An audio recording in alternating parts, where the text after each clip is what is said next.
The elephant is very like a rope. And so these men of Indostan, disputing loud and long, each in his own opinion exceedingly stiff and strong, though each was partly in the right, and all were in the wrong. I'm not looking for where they contradict each other, I'm looking for where they don't contradict each other, because that's where the truth is. Every single one of them has evolved their own version of what's been called the golden rule. Sometimes it comes in a positive version. Always treat all others as you'd like to be treated yourself. And equally important is the negative version. Don't do to others what you would not like them to do to you. Look into your own heart, discover what it is that gives you pain, and then refuse, under any circumstance whatsoever, to inflict that pain on anybody else. Because I feel an urgency about this.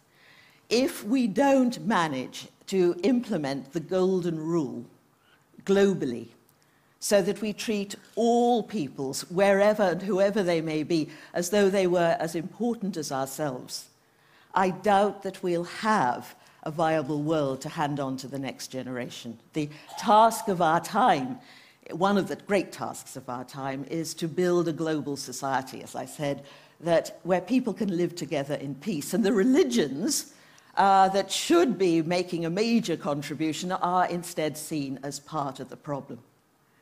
And of course, it's not just religious people who believe in the golden rule. This is the source of all morality, this imaginative act of empathy, putting yourself in the place of another. It is in every code that man has ever had, namely that each one shall think not of his own good alone, but of the good of all. Democracy is a policy. It's based upon cooperation, mutual union for common good. Every day now some small group finds a reason to hate some other small group, and the large groups hate the small ones, and it goes on in a great problem of conflict for control, for domination, for possession of the life of the individual. What we're seeing right now is, with all the competition of each other destroying each other, wars, competing for material existence, raping the planet and tearing it apart to get some pieces of it to hold in your hands and say you won the game. Every one of those moves is destructive not just of the planet but of human civilization, because human civilization will thrive with cooperation and will die with competition. And if you operate from these truths, then you end up with the extinction that lies before us. And we are all trying to find the essential answers to the problems of daily existence. So this becomes a loyalty not to truth, but a loyalty to an institution. Even if we understand this institution historically, we must admit that there are areas of it which are not worthy of loyalty. But we go right on, convinced and concerned only with the victory of our own belief over everyone else's. Most of humanity is in an absolute hypnotic trance that is they're put in from cradle to grave by constant repetition of a fake reality. And when we wake up from this, then we will not be subservient.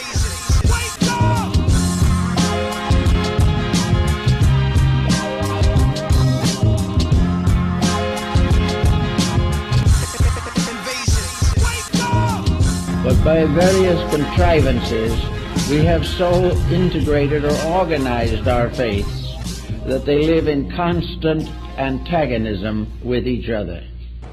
The bottom line is that the government is getting what they have ordered. They do not want your children to be educated. They do not want you to think too much. That is why our country and our world has become so proliferated with entertainments, mass media, television shows, amusement parks, drugs, alcohol, and every kind of entertainment to keep the human mind entertained, so that you don't get in the way of important people by doing too much thinking. You had better wake up and understand that there are people who are guiding your life and you don't even know it. Television is the most powerful weapon of psychological warfare in history. The programming that we are constantly assaulted by throughout our lives conditions us, it programs us to a particular worldview. Now, we may consider it normal because we were born into this system of lies and deception. And because we were born into this situation and our parents were born into it and have suffered from it, we don't know any better. What I may call the message is a brave new world, but it is possible to make people contented with their servitude. I think this can be done. I think it has been done in the past, but I think it could be done even more effectively now, because you can provide them with bread and circuses, and you can provide them with endless amounts of distractions and propaganda. But there's a reason. There's a reason. There's a reason for this. There's a reason education sucks, and it's the same reason that it will never, ever, ever be fixed. It's never going to get any better. Don't look for it. Be happy with what you got. Because the owners of this country don't want that. They don't want a population of citizens capable of critical thinking. They don't want well-informed, well-educated people capable of critical thinking. They're not interested in that. We know things are bad, worse than bad. They're crazy. It's like everything everywhere is going crazy, so we don't go out anymore. We sit in the house, and slowly the world we're living in is getting smaller, and all we say is, please, at least leave us alone in our living rooms. Let me have my toaster and my TV and my steel-belted radios, and I won't say anything. Just leave us alone. Well, I'm not going to leave you alone. I want you to get mad. We have a lesson that we might give a lot of thought to these days. There's a great deal of criticism of television programming, but that is not going to be the burden of my discussion this morning.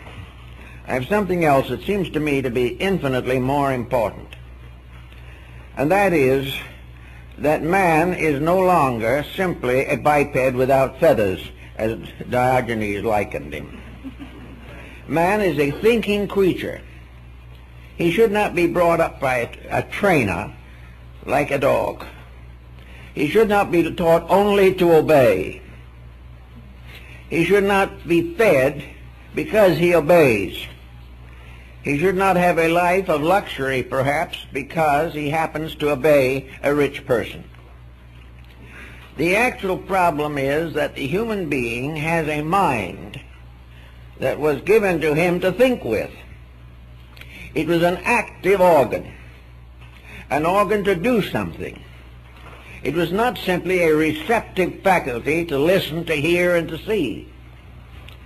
Most people in various fields of activity never participate in those practices and policies which stretch the mental power and make it do things that we want it to do.